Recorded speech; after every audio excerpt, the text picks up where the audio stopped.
Praise the Lord. Hallelujah. യേശുവേ നന്ദി, യേശുവേ ആരാധന. ഹല്ലേലൂയ.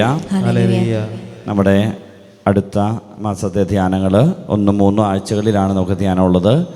ഒക്ടോബർ 2 മുതൽ 6 വരെയും ഒക്ടോബർ 16 മുതൽ 20 വരെയും നമുക്ക് ആന്തരിക സൗഖ്യ ധ്യാനമാണുള്ളത്. ധ്യാനങ്ങൾക്കായിട്ട് നിങ്ങൾ മറ്റുള്ളവരെ പറഞ്ഞയക്കണം.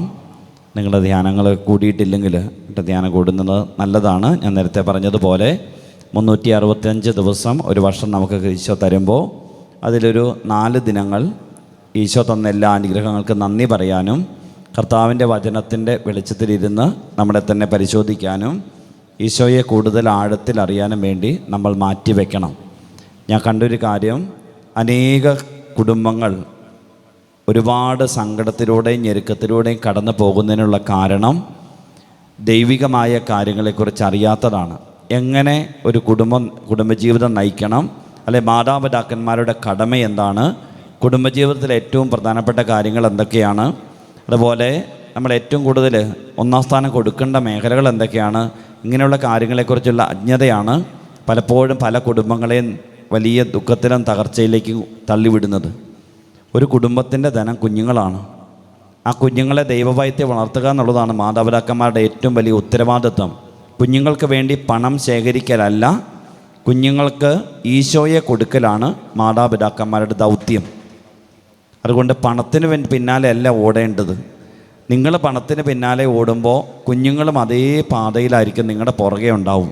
പക്ഷേ പണം കൊണ്ട് ഒന്നും നേടാൻ പറ്റുകയില്ല എന്ന് നിങ്ങൾ തിരിച്ചറിയുമ്പോഴത്തേനും ഒരായുസ് കടന്നു പോയിട്ടുണ്ടാവും. കുടുംബം മുഴുവൻ തകർന്ന് തരിപ്പണമായിട്ടുണ്ടാവും. അപ്പം അതുകൊണ്ട് നമ്മളിങ്ങനെ ക്ലാസ്സുകൾ, അതായത് മുതിർന്നവർക്കും വിശ്വാസ പരിശീലനം ആവശ്യമാണ്. സഭയിൽ അങ്ങനെ ഒരു രീതി ഉണ്ടായിരുന്നു. ആദിമ ക്രൈസ്തവ സഭയിൽ എല്ലാവർക്കും വിശ്വാസ പരിശീലനം കൊടുത്തിരുന്നു, സകല വ്യക്തികൾക്കും. അപ്പം അതുകൊണ്ട് നമ്മുടെ മനസ്സിൽ ഇങ്ങനെ കാറ്റഗിസം ക്ലാസ് എന്നൊക്കെ പറഞ്ഞിട്ട്, ഈ കാറ്റഗിസം എന്ന് പറയുന്നത് അല്ലെങ്കിൽ മതബോധനം എന്ന് പറയുന്നത്, മതപരിശീലനം പറയുന്നത്, അത് വിശ്വാസ പരിശീലനം എന്ന് പറയുന്നത്, അത് കുഞ്ഞുങ്ങൾക്ക് വേണ്ടിയിട്ടുള്ള അല്ലെങ്കിൽ കുട്ടികൾക്ക് വേണ്ടിയിട്ടുള്ള എന്തോ ഒരു കാര്യമായിട്ടാണ് നമ്മുടെ ഉള്ളിൽ കിടക്കുന്നത്. നമ്മളൊരേ മുതിർന്നവർക്ക്, നമുക്കെല്ലാവർക്കും കർത്താവിനെ അറിയാനായിട്ടും ആ അറിവിൽ വളരുവാനായിട്ടും ഒരു കടമയുണ്ട്. അതുകൊണ്ട് ഇപ്പം എല്ലാവരും, ഇപ്പം ഞാൻ ഒരു പുരോഹിതനാണ്, ഞാൻ ശരിക്കും പറഞ്ഞാൽ ഓർഡിനേഷൻ സ്വീകരിച്ചു എന്നതുകൊണ്ട് ഇപ്പോൾ സെമിനാരിൽ ഞങ്ങൾക്ക് മിനിമം 13 വർഷത്തെ പരിശീലനം തരുന്നുണ്ട്. ഈ 13 വർഷത്തെ പരിശീലനം കൊണ്ട് ഒരു വൈദികൻ എന്ന നിലയിലുള്ള എല്ലാ ഫോർമേഷനും തീർന്നു എന്നല്ല അതിൻ്റെ അർത്ഥം. ഒരു വ്യക്തി വൈദികനായിട്ട് ഓർഡിനേഷൻ സ്വീകരിച്ച് പുറത്തിറങ്ങിയിട്ട് ആ വ്യക്തി വീണ്ടും കർത്താവിനെക്കുറിച്ചുള്ള അറിവിലും ഈശോയോടുള്ള സ്നേഹത്തിലും സുവിശേഷം ജീവിക്കുന്നതിലുമൊക്കെ അനുദിനം വളരുകയാണ്. ഈ വളർച്ച മുതിർന്നവർക്ക് എല്ലാവർക്കും ഒരേപോലെ ബാധകമാണ്. നമ്മൾ കൂടുതൽ വചനങ്ങൾ കേൾക്കുകയും ഈശോയെക്കുറിച്ച് അറിയുകയും സഭയുടെ പ്രബോധനങ്ങളെ നമ്മൾ അതായിരിക്കുന്ന അവസ്ഥയിൽ നമ്മൾ കൂടുതൽ ആഴത്തെ തിരിച്ചറിയുകയും ചെയ്യുമ്പോൾ അതിലൂടെ ഒരു വളർച്ചയുണ്ട്. അപ്പം ഇത് നമുക്ക് കിട്ടുന്നത് ധ്യാന കേന്ദ്രങ്ങളിൽ നിന്നാണ്. ഇത് കിട്ടണമെന്ന് സഭ ആഗ്രഹിക്കുന്നത് ഇടവകളിലാണ്. ഇപ്പം ഞായറാഴ്ച ഉള്ള വൈദികൻ്റെ ഈ വചനം വിഭജിച്ച് നൽകുന്ന അല്ലെങ്കിൽ പ്രസംഗങ്ങളിലൂടെ അല്ലെങ്കിൽ സുവിശേഷ പ്രഘോഷണത്തിലൂടെ ഈ പറയുന്ന മുതിർന്നവർക്കുള്ള വിശ്വാസ പരിശീലനം നടക്കേണ്ടതാണ്. പക്ഷെ നമുക്കറിയാം ഇന്ന് ഇടവകളിലൊക്കെ പലവിധ കാരണങ്ങളാൽ അതിനുള്ള സമയമില്ല. പിന്നെ നമ്മളും വരുന്നവരും, കുർബാനയ്ക്ക് വരുന്നവരും ഒട്ടും ഒരു എക്സ്പോസ്ഡ് അല്ല. അവർക്ക് എങ്ങനെയെങ്കിലും ഈ പരിപാടി കഴിഞ്ഞിട്ടൊന്ന് വീട്ടിൽ ചെന്നാൽ മതി എന്നുള്ള ചിന്തയിലാണ് വരുന്നത്. കടം വീട്ടാൻ വേണ്ടിയിട്ടാണ് പലരും വരുന്നത്. അപ്പം അങ്ങനെയുള്ളത്, ഇപ്പോൾ വൈദികൻ ഒരു 10 മിനിറ്റ് കൂടുതൽ വികാരിച്ചും പ്രസംഗിച്ച് കഴിഞ്ഞാൽ പിന്നെ അത് പരാതിയായി.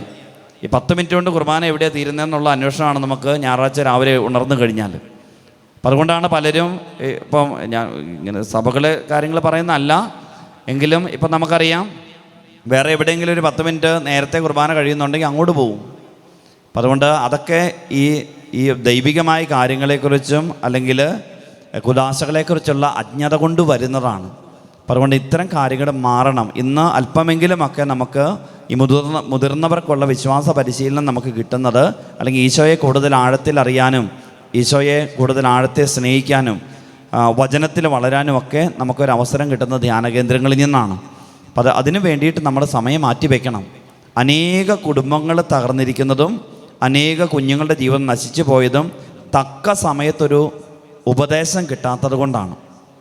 പല കുടുംബങ്ങളും ഞാൻ ശ്രദ്ധിച്ചൊരു കാര്യം, അവരുടെ ഒരു വല്ലാത്തൊരവസ്ഥയിൽ, അതായത് ഒരു തകർച്ചയിൽ നിൽക്കുന്ന ഒരു സമയത്ത് വ്യക്തതയോടെ ഒരു തീരുമാനമെടുക്കാനായിട്ടും അല്ലെങ്കിൽ എന്താണ് ഒഴിവാക്കേണ്ടത്, എന്താണ് കൂട്ടിച്ചേർക്കേണ്ടത് എന്നൊരു വ്യക്തത കിട്ടാത്തത് കൊണ്ടാണ് പല കുടുംബങ്ങളും തകർന്നേക്കുന്നത്.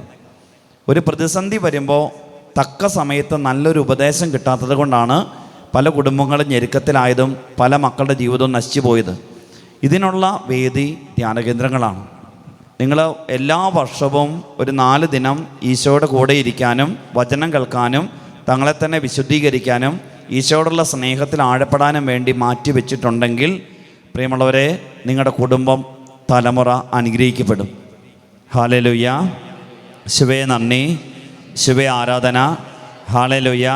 ഞങ്ങൾ സന്യസ്തർക്ക് വർഷത്തിൽ ഒരു 5 ദിനങ്ങളിൽ അത് ഇങ്ങനെ വചനം കേൾക്കാൻ വേണ്ടിയിട്ടും ഈശോയുടെ കൂടെ മാത്രം അല്ല മറ്റെല്ലാ കാര്യങ്ങളും മാറ്റിവെച്ച് വാർഷിക ധ്യാനത്തിന് വേണ്ടി മാറ്റിവെക്കുക എന്നുള്ളത് ഞങ്ങളുടെ ഈ സന്യാസ ജീവിതത്തിൽ പ്രധാനപ്പെട്ടൊരു നിയമമാണ്, പ്രധാനപ്പെട്ടൊരു കാര്യമാണ്. പ്രിയമുള്ളവരെ, ഇതിനേക്കാൾ 1000 മടങ്ങ്, സന്യാസത്തേക്കാൾ 1000 മടങ്ങ് പ്രധാനപ്പെട്ടൊരു ജീവിതമാണ് കുടുംബജീവിതം. കാരണം സഭയുടെയും സമൂഹത്തിൻ്റെയൊക്കെ അടിത്തറ നിൽക്കുന്നത് കുടുംബങ്ങളിലാണ്. ഒരു നല്ല കുഞ്ഞ്, ഇപ്പോൾ ഒരു നല്ല വൈദികൻ, നിങ്ങൾ പറയാറുണ്ട് ആ അച്ഛൻ വളരെ നല്ലതാണ്, ആ സിസ്റ്റർ വളരെ നല്ലതാണ്, നല്ല ചൈതന്യമുണ്ട്, കൃപയുണ്ട്.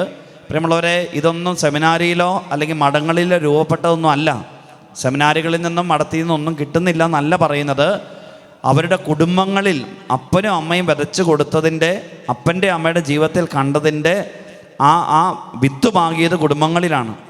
അവർ കൊടുത്ത നന്മയെ കുറച്ചുകൂടെ വളമിട്ട് പുഷ്ടിപ്പെടുത്തിയെന്നേ ഉള്ളൂ സെമിനാറുകളിലും മഠങ്ങളിലും.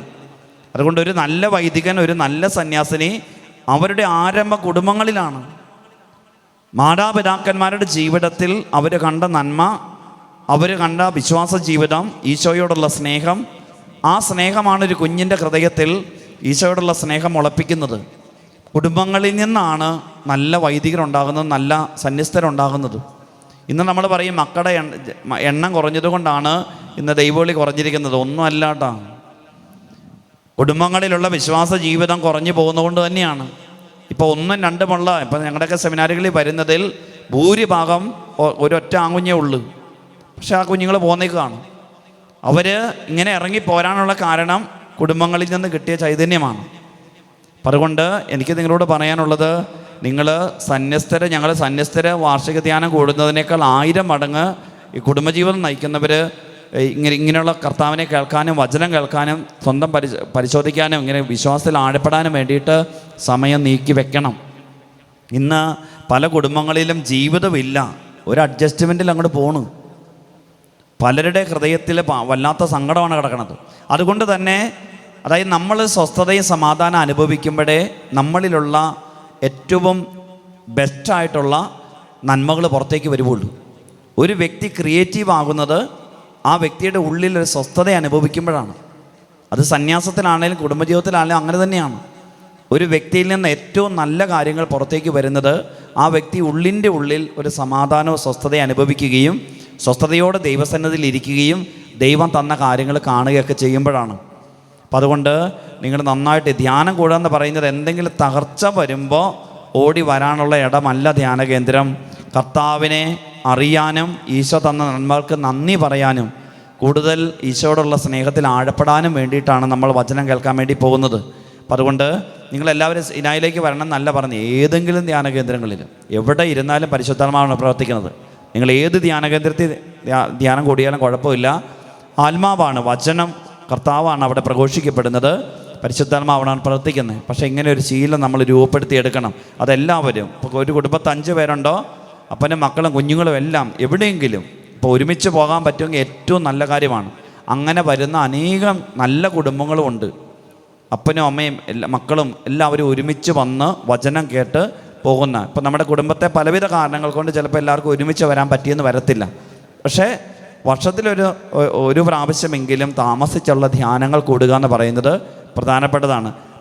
ചില കുടുംബങ്ങളിലൊക്കെ വലിയ തകർച്ചകൾ വന്നിട്ട് അവരെ ധ്യാനത്തിന് വരാൻ പറഞ്ഞ് അവർ വന്നു കഴിയുമ്പോൾ എന്നെ അതിശയിപ്പിച്ച കാര്യം, അവരൊക്കെ ജീവിതത്തിൽ ആദ്യമായിട്ട്, അതായത് വിവാഹ ജീവൻ തുടങ്ങിയിട്ട് 25 വർഷം 30 വർഷമൊക്കെ ആയി, പക്ഷേ അവരൊരുമിച്ച് താമസിച്ചുള്ളൊരു ധ്യാനം ഇന്നും വരെ കൂടിയിട്ടില്ല.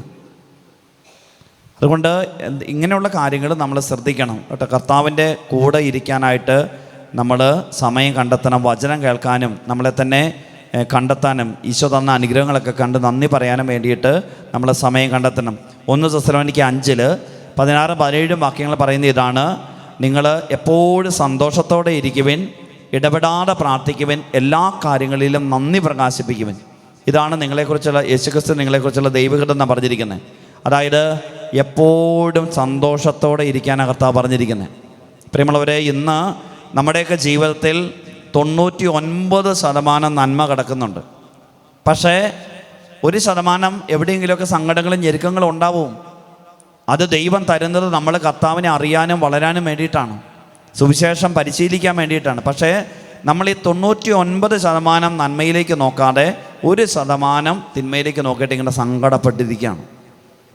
അതുകൊണ്ട് ഇത് നന്ദി പറയാത്ത ഹൃദയങ്ങളാണ് പെട്ടെന്നൊരു കുഞ്ഞു കാര്യം വരുമ്പോൾ നിരാശപ്പെടുന്നത്.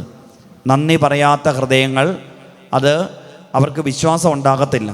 ദൈവം തന്ന കാര്യങ്ങൾ കാണാൻ അവർക്ക് കൃപയില്ല. അതുകൊണ്ട് ചെറിയൊരു സങ്കടം മതി, 1000 കാര്യങ്ങൾ സന്തോഷിക്കാൻ ഇപ്പുറത്തുണ്ടെങ്കിലും അവരത് കാണത്തില്ല. അതുകൊണ്ട് നമ്മൾ നന്ദി പറഞ്ഞ് തുടങ്ങണം. ദൈവത്തിന് നന്ദി പറയണം. അത് ജീവിത പങ്കാളിയെപ്പറ്റി പറയണം, മക്കളെക്കുറിച്ച് ഉള്ള നന്ദി പറയണം, ദൈവം തന്ന എല്ലാ അനുഗ്രഹങ്ങളും ഓർത്ത് നന്ദി പറയണം. ഒപ്പം മാതാപിതാക്കന്മാർ നിത്യതയെ ലക്ഷ്യം വെച്ച് ജീവിച്ചു തുടങ്ങണം. മരണത്തിനപ്പുറത്തൊരു ജീവിതമുണ്ടെന്ന് അപ്പൻ്റെ അമ്മയുടെയും ജീവിതം കാണുമ്പോൾ മക്കൾക്ക് തിരിച്ചറിയാൻ പറ്റണം. ഈ ലോകത്തിനപ്പുറത്തൊരു ജീവിതമുണ്ടെന്ന് മാതാപിതാക്കന്മാരുടെ ജീവിതത്തിൽ നിന്ന് മക്കൾക്ക് തിരിച്ചറിയാൻ പറ്റണം. ഈ ലോകത്തിനപ്പുറത്തൊരു ജീവിതമുണ്ടെന്ന ബോധ്യം കിട്ടിയവർക്ക് അയൽക്കാരിൽ നിന്ന് എന്തെങ്കിലും അനീതിപരമായ കാര്യം വരുമ്പോൾ ക്ഷമിക്കാൻ പറ്റുള്ളൂ. അതുപോലെ ഈ കുടുംബത്തിൽ തന്നെ എന്തെങ്കിലും കുറവ് കാണുമ്പോൾ ആ വ്യക്തികളോട് ക്ഷമിക്കാനും പൊറുക്കാനും പറ്റണമെങ്കിൽ നിത്യതയിലേക്കുള്ള ഒരു തുറവി ഹൃദയത്തിന് കിട്ടിയാലേ പറ്റുള്ളൂ. അപ്പം അതുകൊണ്ട് നമ്മുടെ ജീവിതത്തിൽ ഇങ്ങനെയുള്ള കാര്യങ്ങൾ, നമ്മുടെ വചനം കേൾക്കാനും ഈശോയെ തിരിച്ചറിയാനും ആഴത്തിൽ കർത്താവിനെക്കുറിച്ചുള്ള അറിവിൽ നമ്മൾ വളരണം. സ്നേഹിക്കുന്നതിൽ വളരണം.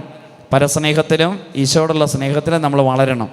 ഇതെല്ലാം വചനം കേട്ട് വിശദീകരിച്ച് കൗദാശിക ജീവിതത്തെ ഏറ്റവും വിശുദ്ധിയോടെ നമ്മൾ നയിക്കുമ്പോഴാണ് ഈ പറയുന്ന മേഖലകളിലൊക്കെ അനുഗ്രഹമുണ്ടാകുക. ഹല്ലേലൂയ. ഇതിലുള്ള നല്ല അവസരങ്ങളാണ് നമുക്ക് ഈ താമസിച്ചുള്ള ധ്യാനത്തിൻ്റെ സമയം. നമുക്ക് എല്ലാ മാസവും ഇവിടെ 1-ാമത്തെ 3-ാമത്തെ ആഴ്ചകളിൽ ധ്യാനമുണ്ട്. നിങ്ങളതിന് വരുന്നത് നല്ലതാണ്. മറ്റൊരു കാര്യം ഇതാണ്, നമുക്ക് ഈ വരുന്ന ഞായറാഴ്ച തൊട്ട് 25-ാം തീയതി തൊട്ട് കൊല്ലത്ത് നമുക്ക് ധ്യാനമുണ്ട്. കൊല്ലത്ത് ഇടവകയിൽ 4 ദിവസത്തെ ധ്യാനമുണ്ട്. നിങ്ങൾ പ്രത്യേകം സീനായ് ടീമിന് വേണ്ടി പ്രാർത്ഥിക്കണം. ഇതിനോട് ചേർന്ന് പറയുന്നത് ഇതാണ്: ഈ ഇടവകളിലൊക്കെയുള്ള ധ്യാനം അത് നമുക്ക് ഉള്ളിലൊരു ജ്വലനം കിട്ടിയവർക്ക് അല്പം കൂടെ ഒന്ന് കൃപയിൽ വളരാനായിട്ട് സഹായിക്കുന്ന കാര്യമാണ്. അതായത് ഒരു മിനിമമാണ് ഈ ഇടവക ധ്യാനത്തിലൂടെ നമുക്ക് കിട്ടുകയുള്ളൂ. അതായത് ഇടവക ധ്യാനം, വാർഷിക ധ്യാനം എന്നൊക്കെ നമ്മൾ ഇടവകയിലെ വാർഷിക ധ്യാനം എന്നൊക്കെ പറയുമ്പോൾ അതായത് ഏതാനും മണിക്കൂറുകൾ, 1-2 ക്ലാസ്സുകൾ, അത് പിന്നെ ഒരു കുഞ്ഞ് ആരാധന, ഇത്രയേ ഉള്ളൂ ഇടവകയിലെ ധ്യാനത്തിൻ്റെ ഒരു ദിനത്തിലുള്ള കാര്യം. അപ്പോൾ അത് ഈശോയുടെ സ്നേഹം ഉള്ളിലുള്ളവർക്ക് ആ സ്നേഹത്തിൽ ഒന്നുകൂടെ ഒന്ന് വളരാനും കൃപയിൽ അല്പം ഒരു ജ്വലനം കിട്ടാനും അത് സഹായിക്കും. അത്രേ ഉള്ളൂ, മിനിമം ഉള്ളൂ. ഞാൻ ഇടവകയിലുള്ള ധ്യാനം കൂടുന്നതാണ്, അതുകൊണ്ട് ധ്യാനകേന്ദ്രങ്ങളിൽ പോയി ധ്യാനിക്കേണ്ട ആവശ്യമില്ല എന്ന് പറഞ്ഞ് അനേകരിക്കുന്നത് ശ്രദ്ധയിൽപ്പെട്ടതുകൊണ്ടാണ് ഞാൻ ഈ കാര്യം പറയുന്നത്. ഇടവക ധ്യാനം കൊണ്ടൊന്നും നമുക്ക് വേണ്ട കാര്യങ്ങൾ കിട്ടത്തില്ല. ദാഹിച്ച് വരുന്നവൻ്റെ നാവിലേക്ക് ഒരു തുള്ളി ജലം ഇറ്റിച്ചു കൊടുക്കുന്ന പോലെയാണ് ഇടവകയിലുള്ള ധ്യാനം. അപ്പോൾ അതുകൊണ്ടൊന്നും നമ്മുടെ ദാഹം തീരാനോ നമുക്ക് വളരാനോ പറ്റത്തില്ല. താമസിച്ചുള്ള ധ്യാനം ഏതെങ്കിലുമൊക്കെ ധ്യാനകേന്ദ്രങ്ങളിൽ പോയിട്ട് മറ്റെല്ലാ കാര്യങ്ങളും മാറ്റി വെച്ചിട്ട് നമ്മൾ താമസിച്ചുള്ള ധ്യാനങ്ങൾ കൂടണം. അതായത് വചനം പാലിക്കുന്നവനെ ദൈവം അനുഗ്രഹിക്കും. ക്രൈസ്തവ ജീവിതത്തിൻ്റെ അടിസ്ഥാനം വചനാധിഷ്ഠിതമായ ജീവിതമാണ്. ദൈവവചനത്തിനനുസരിച്ച് സ്വന്തം ജീവിതത്തെ ഒരു വ്യക്തി ക്രമപ്പെടുത്തി തുടങ്ങുമ്പോൾ ആ വ്യക്തിയുടെ ജീവിതത്തിൽ അപാരമായ അനുഗ്രഹമുണ്ടാകും. അവർക്ക് മേൽഗതി ഉണ്ടാകും. അവരുടെ കുടുംബത്തിൽ ഇങ്ങനെ തടസ്സമില്ല. അത് ഒരു മത്സ്യം വെള്ളത്തിൽ കിടക്കുന്നത് പോലെ ജീവിതം വളരെ ഭാരമില്ലാത്തതാകും, അത് സന്തോഷമുള്ളതാകും. ഇതിന് നമ്മൾ വചനം പാലിച്ച് മുന്നോട്ട് പോയാലേ പറ്റുള്ളൂ.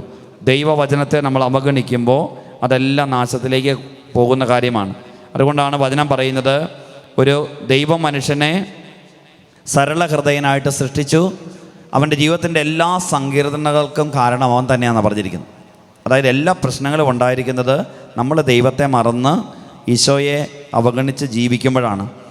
നിയമാവർത്തനം 5:32 വാക്യം ഇങ്ങനെ പറയുന്നു: നിങ്ങളുടെ ദൈവമായ കർത്താവ് നിങ്ങളോട് കൽപ്പിച്ചതുപോലെ പ്രവർത്തിക്കുവാൻ നിങ്ങൾ ശ്രദ്ധാലുക്കളായിരിക്കണം. നിങ്ങൾ ഇടം വലം വ്യതിചലിക്കരുത്.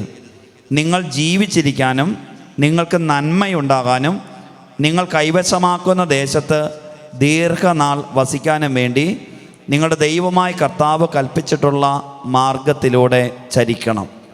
ഇത് വളരെ പ്രധാനപ്പെട്ട കാര്യമാണ്. അതായത് ദൈവവചനത്തെ സുവിശേഷം വിശേഷിപ്പിക്കുന്നത് ജീവൻ്റെ വചനമെന്നാണ്. അതുകൊണ്ട് നമ്മൾ ഈ വചനം കേൾക്കണം. ഈ വചനം കേൾക്കാനും ആ വചനത്തിൽ ആഴപ്പെടാനും സുവിശേഷം ജീവിക്കാനൊക്കെയുള്ള ശക്തി, അഭിഷേകം നമുക്ക് കിട്ടുന്നത് ധ്യാനങ്ങളിലൂടെയാണ്. ഹല്ലേലൂയ. ശിവേ നന്ദി. ഇന്ന് ബസ്സൊക്കെ ഇങ്ങനെ ഹർത്താലായതുകൊണ്ട് നേരത്തെ അറിയിച്ചിരുന്ന നമ്മുടെ വെള്ളിയാഴ്ചത്തെ പ്രേക്ഷിതർക്ക് വേണ്ടിയിട്ടുള്ള വിശദീകരണ ധ്യാനം ഇന്ന് ഉണ്ടായിരിക്കുന്നതല്ല. ഡേറ്റ് ഇനി നടത്തുന്ന ഡേറ്റ് പിന്നീട് അറിയിക്കുന്നതായിരിക്കും. അതുപോലെ എല്ലാ മാസവും നമ്മൾ നടത്തുന്നത് പോലെ അക്രൈസ്തവ മക്കളുടെ കൂട്ടായ്മ ഈ വരുന്ന ഞായറാഴ്ച, അതായത് 25-ാം തീയതി 10:30 മുതൽ ഉണ്ടായിരിക്കും. ആ കൂട്ടായ്മയിലേക്ക് എല്ലാവരെയും സ്നേഹത്തോടെ ക്ഷണിക്കുകയാണ്. 10:30 കൃത്യസമയത്ത് തന്നെ വരാനായിട്ട് നിങ്ങൾ ശ്രദ്ധിക്കുക. അപ്പോൾ നിങ്ങൾ എത്രത്തോളം എല്ലാവരും ഒരുമിച്ച് ഒരു ടൈം കീപ്പ് ചെയ്യുകയാണെങ്കിൽ നമുക്ക് പ്രോഗ്രാം ഒരുമിച്ച് തുടങ്ങാൻ പറ്റും. അപ്പോൾ അതുകൊണ്ട് 10:30 സമയം. നേരത്തെ വരികയാണെങ്കിൽ നമുക്ക് പ്രോഗ്രാമുകൾ മുന്നോട്ട് കൊണ്ടുപോകാൻ പറ്റും.